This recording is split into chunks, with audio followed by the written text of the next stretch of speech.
ಪ್ರವೀಣ್ ಕುಮಾರ್ ಗುರುಗಳೇ, ನನ್ನ ಸ್ನೇಹಿತರು ನನ್ನನ್ನು ಹವಾಮಾನ ಅಲ್ಲ, ಅದು ಅವಮಾನ ಮಾಡ್ತಾರೆ. ಅದೇನೋ ಗೊತ್ತಿಲ್ಲ, ಇಷ್ಟು ದಿನ ಚೆನ್ನಾಗಿದ್ದರು, ನೀನು ಏಕೆ ಹೀಗೆ? ಅವರೇನಾದರೂ ಅನ್ಲವ್ವ, ಪ್ರವೀಣ್ ಸರ್ ನೀವು ಅದ್ಭುತ ಇದ್ದೀರಿ ಅಲ್ವೇ? ಅವ್ರು ಯಾರೋ ಹೇಳಿದ ಮಾತ್ರಕ್ಕೆ ನಿಮ್ಮ ಬೆಲೆ ಕಡಿಮೆನಾ? ಇಲ್ಲ, ನೀವು ಇಂಥ ಗುರುವಿನ ಪಥದಲ್ಲಿದ್ದೀರಿ, ಏನೋ ಒಳ್ಳೆ ಕಡೆ ಯೋಚಿಸ್ತಾ ಇದ್ದೀರಿ, ಒಳ್ಳೇದು ಕೇಳ್ತಾ ಇದ್ದೀರಿ. ಒಂದು ವೇಳೆ ಈ ಕಾರ್ಯಕ್ರಮವನ್ನು ಕೇಳುವ ಯಾರೋ ಜನರು ನಿಮ್ಮನ್ನು ಒಂದು ವೇಳೆ ಹಂಗೆ ಅವಮಾನ ಮಾಡಿದ್ರೆ ನನ್ನ ಹತ್ರ ಬನ್ನಿ, ದುಃಖ ಹಂಚಿಕೊಳ್ಳಿ. ಇದ್ರ ಗಂಧಗಾಳಿನೇ ಗೊತ್ತಿಲ್ಲ, ಧರ್ಮ ಜ್ಞಾನ ಅಥವಾ ಒಂದು ಸನ್ನಡತೆ ಇದು ಯಾವುದೂ ಗೊತ್ತೇ ಇಲ್ಲದವರು ನಿಮ್ಮನ್ನೇನೋ ಅಂದಾಗ ನೀವು ಯಾಕೆ ದುಃಖ ಪಡ್ತೀರಿ ಅಲ್ವಾ?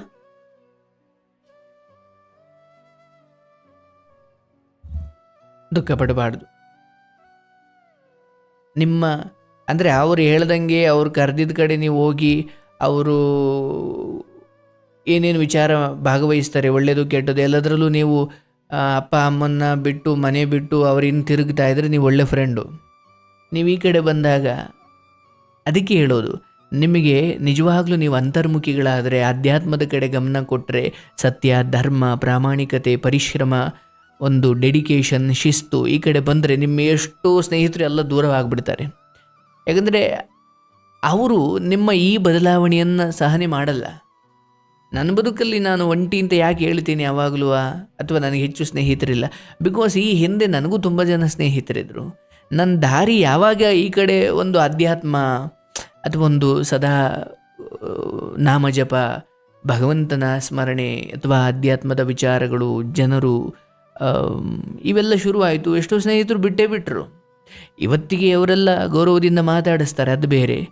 ಬಟ್ ಆ ಥರದ ಸ್ನೇಹಿತರು ನಿಧಾನಕ್ಕೆ ಎಲ್ಲ ದೂರವಾಗ್ತಾ ಹೋದರು. ನಾನೇನು ದೂರ ಆಗಿ ಅಂತ ಹೇಳಿಲ್ಲ, ಕೆಲವೊಮ್ಮೆ ಹಾಗೆ ನೀವು ಒಳ್ಳೆಯವರಾದಷ್ಟು ತುಂಬ ಒಂಟಿ ಆಗ್ತೀರಾ. It's okay, no problem. ನಿಮ್ಮಲ್ಲೊಂದು ಸತ್ಯವಂತಿಕೆ, ನಿಮ್ಮಲ್ಲೊಂದು ಧರ್ಮ ಬುದ್ಧಿ, ನೀವು ತಂದೆ ತಾಯಿಯನ್ನು ಪ್ರೀತಿಸ್ತಾ, ಮನೆಯನ್ನು ಜವಾಬ್ದಾರಿ ತಗೊಳ್ತಾ, ಮನೆಯ ಜವಾಬ್ದಾರಿ ತಗೊಂಡು ಸಂಜೆ ಆದರೆ ಮನೆಗೆ ಬರೋದು, ಅಪ್ಪ ಅಮ್ಮ ಹೇಳ್ದಂಗೆ ಕೇಳೋದು, ಯಾವ ಫ್ರೆಂಡ್ಸು ಕರೆದ್ರು ಇಲ್ಲಪ್ಪ ನನ್ನ ಕೆಲಸ ಐತೆ ಅಂತ ಹೇಳಿ ನೀವು ಈ ಥರ ಒಳ್ಳೆಯವರಾಗ್ತಾ ಹೋದಷ್ಟು ನಿಮ್ಮ ಫ್ರೆಂಡ್ಸ್ಗಳಿಗೆ ನೀವು ಬೇಡವಾಗ್ತೀರಾ. ಯಾಕೆ ಇಷ್ಟು ದಿನ ಮನೆ ಮಠ ಬಿಟ್ಟು ಅವ್ರ ಹಿಂದೆ ಸುತ್ತುತ್ತಾ ಇದ್ರಿ, ಈಗ ಅವ್ರು ಕರೆದಿದ್ದ ಕಡೆ ನೀವು ಹೋಗ್ಲಿಕ್ಕಾಗಲ್ಲ ಅಥವಾ ಹೋಗಲ್ಲ, ಆಗ ನಿಮ್ಮನ್ನು ಅವಮಾನ ಮಾಡ್ತಾರೆ, ನಿಮ್ಮ ಬಗ್ಗೆ ಅಪಪ್ರಚಾರ ಮಾಡ್ತಾರೆ, ಅಥವಾ ನಿಮ್ಮನ್ನು ಏನಕ್ಕೂ ಕರೆಯಲ್ಲ, ಅಥವಾ ನಿಮ್ಮನ್ನು ದೂರ ಮಾಡ್ತಾರೆ. It's okay. ಜೀವನದಲ್ಲಿ ನೀವೊಂದು ಶಿಸ್ತನ್ನು, ಒಂದು ಅದ್ಭುತವಾದ ಜೀವನ ದಿನಚರಿಯನ್ನು, ಒಂದು ಶಿಸ್ತುಬದ್ಧವಾದ ಜೀವನ ಕ್ರಮ ರೂಪಿಸಿಕೊಂಡಿದ್ದರಿಂದ ನಿಮ್ಮ ಸ್ನೇಹಿತರೆಲ್ಲ ನಿಮ್ಮಿಂದ ದೂರ ಆದರು ಅಂದರೆ ಅದರ ಅರ್ಥ ನೀವು ಉದ್ಧಾರ ಆಗೋದನ್ನು ಯಾಕೋ ಅವ್ರು ಇಷ್ಟಪಡ್ತಾ ಇಲ್ಲ ಅಂತ. ಆದರೆ ಅವ್ರು ಇಷ್ಟಪಡ್ತಾ ಇಲ್ಲ ಅಂತ ನೀವು ಉದ್ಧಾರ ಆಗದೆ ಇರೋಕ್ಕಾಗುತ್ತಾ? ಅಥವಾ ಒಂದು ಡಿಸಿಪ್ಲಿನ್ ಲೈಫ್ ಸ್ಟೈಲನ್ನು ಇಟ್ಕೊಳ್ಳದೆ ಇರೋಕ್ಕಾಗುತ್ತಾ? ಅಥವಾ ಹೆಂಗೆ ಬೇಕಂಗೆ ಬದುಕೋಕ್ಕಾಗುತ್ತಾ? ನೋ. ನೀವು ಇದೇ ದಾರಿಯಲ್ಲಿ ಹೋಗಿ ಗೆದ್ದು ತೋರಿಸಿ, ಆಮೇಲೆ ಅವರೇ ಎಲ್ಲ ವಾಪಸ್ ಬರ್ತಾರೆ. ಹಾಗಂತ ಅವ್ರು ಕೆಟ್ಟವರು ಅಂತ ನಾನು ಹೇಳ್ತಾ ಇಲ್ಲ, ಬದುಕಿರೋದೇ ಹಾಗೆ. ಅವರಂತೆ ನೀವು ಕುಣಿತಾ ಹೋದರೆ ನಿಮಗಿಂತ ದೊಡ್ಡ ಸ್ನೇಹಿತರಿಲ್ಲ, ನಿಮಗಿಂತ ಒಳ್ಳೆ ಜನ ಇಲ್ಲ.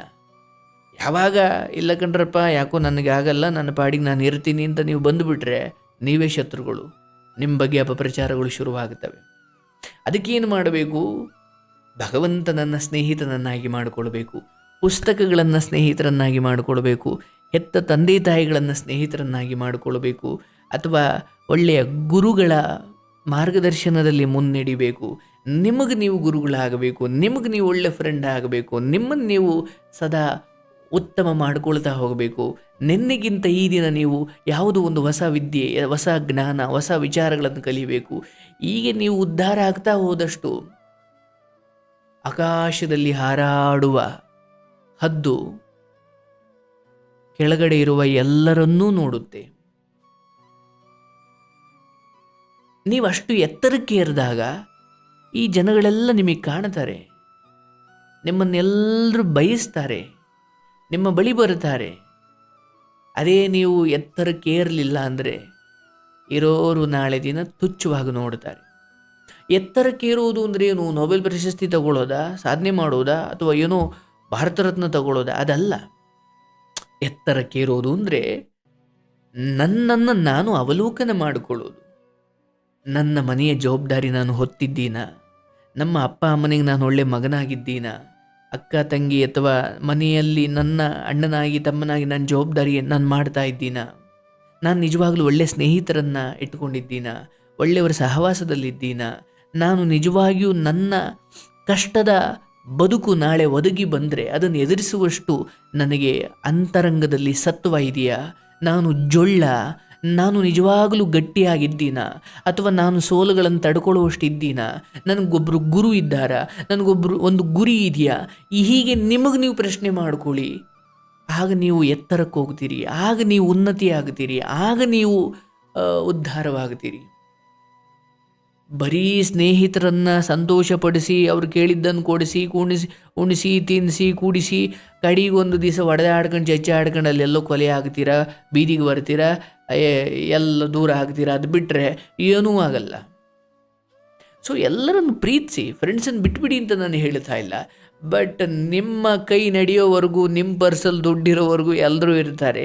ಒಂದು ಹಂತದ ನಂತರ ನೀವು ಬೇಕಿಲ್ಲ ಸ್ವಾಮಿ ಅಲ್ವಾ. ನಾನು ಹೇಳೋದು ಅದು ಇರೋದೇ ಹಾಗೆ. ಒಂದು ಹಸು ನಮಗೆ ಹಾಲು ಕೊಡಬೇಕು, ಇಲ್ಲ ನಾವು ಹೊಲ ಉಳ್ಳಿಕ್ಕೆ ನಮಗೆ ಉಪಯೋಗ ಬರಬೇಕು, ನೊಗ ಹೊರಬೇಕು ಅಥವಾ ನೇಗಿಲು ಹೊರಬೇಕು, ಅಥವಾ ನೊಗ ಜೋಡಿಸಿ ನಾನು ನೇಗಿಲಲ್ಲಿ ಹೊಲ ಉಳ್ಳಿಕ್ಕೆ ಹಸು ಉಪಯೋಗ ಬರಬೇಕು. ಹಾಲು ಕೊಡಲ್ಲ, ಹೊಲನೂ ಉಳಲ್ಲ, ಹಸು ಯಾಕೆ ಸಾಕಬೇಕು ಅಂತ ನಾವು ಅದು ಗೋಮಾತೆನಪ್ಪ ಸಾಕು, ಗೋಮಾತೆ ಗಿಮಾತೆ ಅದೆಲ್ಲ ಆಮೇಲೆ, ನನಗೇನು ಉಪಯೋಗ ಇದ್ರೆ ಮಾತ್ರ ನಾನು ಸಾಕ್ತೀನಿ. ಗೋಮಾತೆ ಉಪಯೋಗವಾಗಿದ್ದಾಳೆ, ಆಕೆ ಸಾಕ್ಷಾತ್ ಭಗವಂತನ ಸ್ವರೂಪ. ಒಂದು ವೇಳೆ ಉಪಯೋಗವಿಲ್ಲದ ಯಾವುದನ್ನು ನೀವು ನಿಮ್ಮ ಬಳಿ ಇಟ್ಕೊಳ್ತೀರಿ, ಸಾಧ್ಯ ಇಲ್ಲ. ಯಾಕೆ ಇಟ್ಕೊಳ್ಬೇಕು ಅಂತ.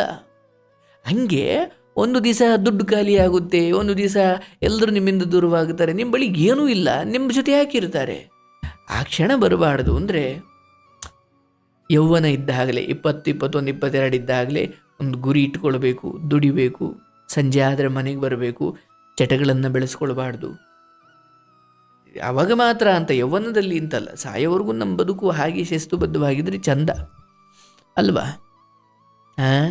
ಹಾಗಾಗಿ ಅಯ್ಯೋ ನನ್ನ ಸ್ನೇಹಿತರು ನನ್ನನ್ನು ದೂರ ಮಾಡಿಬಿಟ್ರು, ಹಂಗೆ ಮಾಡಿಬಿಟ್ರು, ಏನು ದೂರ ಮಾಡಿಲ್ಲಪ್ಪ. ಹಾಗೆ ನೋಡಿದ್ರೆ breakup in love, wake up in life. ಅಂದರೆ ಬದುಕಲ್ಲಿ ಬ್ರೇಕಪ್ ಆಗೋದಿದೆಯಲ್ಲ, ಹುಡುಗಿ ಬಿಟ್ಟು ಹೋಗೋದು, ಸ್ನೇಹಿತರು ಬಿಟ್ಟು ಹೋಗೋದು, ಇವೆಲ್ಲ ಬದುಕಲ್ಲಿ ಎದ್ದೇಳೋದಿಕ್ಕೆ, ವೇಕಪ್ ಆಗಲಿಕ್ಕೆ ನಿಮಗೊಂದು ವೇಕಪ್ ಕಾಲಿದು.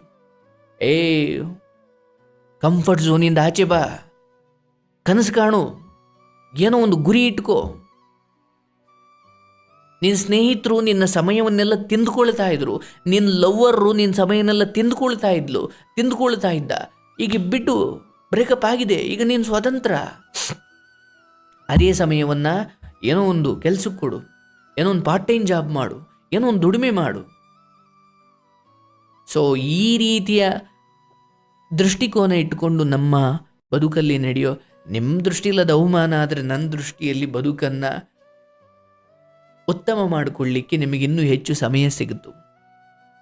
ಓಕೆ ಫೈನ್, ನಿಮ್ಮನ್ನು ಯಾರೂ ಬಿಟ್ಟು ಹೋಗಿಲ್ಲ, ಯಾಕಂದರೆ ಬರಬೇಕಾದ್ರೆ ನೀವು ಯಾರನ್ನೂ ಕರ್ಕೊಂಡು ಬಂದಿರಲಿಲ್ಲ. ಎಲ್ಲ ಇಲ್ಲೇ ಆಗಿದ್ದಾರೆ, ಇಲ್ಲೇ ಹೋಗ್ತಾರೆ ಅಲ್ವೇ. ಕೂಡುವಿಕೆಯೂ ಇಲ್ಲೇ, ಬಿಡುಗಡೆಯೂ ಇಲ್ಲೇ. ಸೊ ದುಃಖ ಪಡೋದಕ್ಕೆ ಕಾರಣ ಇಲ್ಲಪ್ಪ. ಬಿಡು. ನಿಮ್ಮ ಗುರಿ, ನಿಮ್ಮ ಶುದ್ಧತೆ, ನಿಮ್ಮ ಡೆಡಿಕೇಶನ್, ಪರಿಶ್ರಮ, ಶ್ರದ್ಧೆ, ಒಂದು ಶಿಸ್ತು, ಹಿರಿಯರು ಕಂಡಾಗ ಒಂದು ಗೌರವ, ಅಪ್ಪ ಅಮ್ಮನನ್ನು ಕಷ್ಟ ಸುಖ ಅಥವಾ ಅಪ್ಪ ಅಮ್ಮ ಪಡ್ತಿರೋ ಕಷ್ಟ ಅಥವಾ ಅಪ್ಪ ಅಮ್ಮನ ಪರಿಸ್ಥಿತಿಗೆ ತಕ್ಕಂತೆ ಅವ್ರಿಗೆ ಹೊಂದಿಕೊಂಡು ಅವ್ರಿಗೆ ಬೆಂಬಲವಾಗಿ ನಿಂತು ಬದುಕೋದು. ಒಬ್ಬ ಮಗನಾಗು, ಒಳ್ಳೆ ಸ್ನೇಹಿತ ಮುಂದಾಗಿವಂತೆ. ಆಯ್ತಲ್ಲ, ಒಳ್ಳೆಯದಾಗ್ಲಪ್ಪ. ಬಸು ನಮಸ್ಕಾರ, ನಳಿನಿ ನಮಸ್ಕಾರ, ಶುಭವಾಗಲಿ. ಪುಷ್ಪಲತಾ ನಮಸ್ಕಾರ, ಕಲಾವತಿ ನಮಸ್ಕಾರ, ಸಿದ್ದು ನಮಸ್ಕಾರ, ಶುಭವಾಗಲಿ. ಶಾರದಾ ನಮಸ್ಕಾರ, ನಳಿನಿ ಗುರುಗಳೇ ನನ್ನ ಮಗನ ಬರ್ತಡೇ, ಒಳ್ಳೆಯದಾಗಲಿ. ನಿಮ್ಮ ಮಗನಿಗೆ ಹುಟ್ಟುಹಬ್ಬದ ಶುಭಾಶಯಗಳು, ಶುಭವಾಗಲವ್ವ. ಶಾರದಾ ನಮಸ್ಕಾರ, ಶುಭ ನಮಸ್ತೆ. ಸಿದ್ದು ನಮಸ್ತೆ, ಶ್ರುತಿ ನಮಸ್ತೆ, ಚಂದ್ರಕಲಾ ನಮಸ್ಕಾರ. ಸಿದ್ದು ಸರ್ ದಯವಿಟ್ಟು ಏನಾದರೂ ಹೇಳಿ. ಏನು ಹೇಳಿ ಹೇಳ್ತಾ ಇದ್ದೀನಲ್ಲವಾ. ಮಾಡ್ಸ್. ಹರೇ ಕೃಷ್ಣ. ನಮಸ್ಕಾರ ಗುರುಗಳೇ. ನಮಸ್ತೆ. ಅನು ಅತ್ತೆನ ಎಷ್ಟು ಚೆನ್ನಾಗಿ ನೋಡಿಕೊಂಡ್ರು ಅವರ ದುರ್ಬುದ್ಧಿ. ಆಯ್ತವ, ತೊಂದರೆ ಇಲ್ಲ. ನಿಮ್ಮ ತಾಯಿ ಎಂದೋ ಒಂದೇ ನಿಮಗೆ ಬೈದರು ಅಂತ ಬಿಟ್ಟು ಹೋದ್ರ? ಇಲ್ಲ. ಅತ್ತೇದು ದುರ್ಬುದ್ಧಿ ಅಂತ ನಿಮಗೆ ಅನಿಸಿದ್ರೆ ನನ್ನ ಪ್ರಕಾರ ಅವ್ರದ್ದೇನೋ ಒಂದು ಭಯ, ಆತಂಕ, ಮಗನ್ನ ಎಲ್ಲಿ ದೂರ ಮಾಡಿಬಿಡ್ತಾಳೋ ಅಥವಾ ಮನೆಯನ್ನೆಲ್ಲ ಹಾಳು ಮಾಡಿಬಿಡ್ತಾಳೋ ಇರ್ತಾವಲ್ಲವ. ಅದ್ರ ಬಗ್ಗೆ ತಲೆ ಕೆಡಿಸ್ಕೊಳ್ಬೇಡಿ. ನೀವು ಒಳ್ಳೆ ಸೊಸೆ ಆಗಿರಿ. ಶುಭವಾಗಲಿ.